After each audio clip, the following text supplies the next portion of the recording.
बनाया है, वही दक्षिण में विशाल रत्नाकर है। इन दोनों के बीच पवित्र नदियों को श्रृंखला देकर एक विस्तृत भूखंड प्रदान किया है। वहीं इसके निवासी मानव समाज ने अपने ज्ञान विज्ञान व अध्यात्म के आविष्कारों द्वारा अपने को विश्व में अग्रगण्य बना रखा है। अपार प्राकृतिक खनिज भंडार और अपार ऊर्जा स्रोत को अपने धर्म में रखने वाली हमारी मातृभूमि ने ऐसे ऐसे नवरत्नों को जन्म दिया है कि जिन्होंने अपनी इस मातृभूमि के लिए अपने जीवन तक को न्यौछावर कर दिया और अमर हो गए। उन्हीं नवरत्नों में स्वतंत्रता के प्रथम उद्घोषक स्वामी दयानंद सरस्वती जी का नाम बड़े ही आदर से दिया जाता है।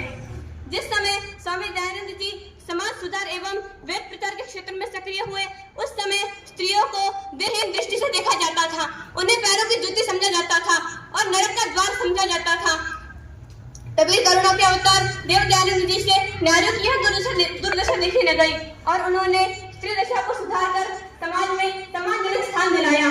तभी भारतवर्ष में गार्गी, मदालसा, रानी लक्ष्मीबाई जैसी पूर्व विदुषियां हुई थी। आज अभी भारतवर्ष है जिसके आदर सीता जी हुई है और लक्ष्मण जी हुए हैं। जब लक्ष्मण जी से अपने भव्य जी के गहनों को पहचानने को कहा गया, तभी उन्होंने कहा था, नाहं जानामि केयूरे, नाहं जानामि कुंडले, नुपुरे कवि जानामि, नित्यं पालने वंदना।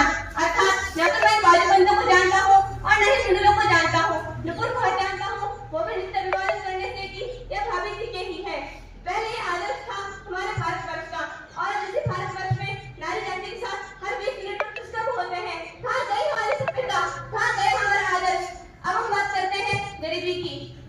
आप सभी को पता होना चाहिए कि आप उस देश के वासी हैं जहाँ सरकार एक समय की, एक दिन की, एक प्लेट 8 हजार की खाती है।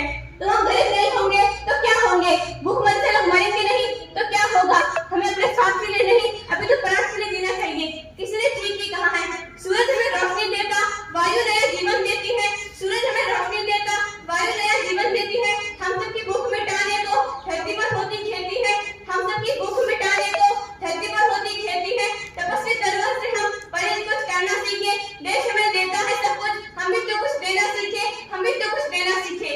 हम उन देशभक्तों की तरह अपना जीवन को नहीं दे सकते, परंतु श्रद्धांजलि तो दे ही सकते हैं। इसलिए मैं अपनी ओर से उन वीरों को श्रद्धांजलि देते हुए चार पंक्तियों के माध्यम से अपनी बात समाप्त करूंगी।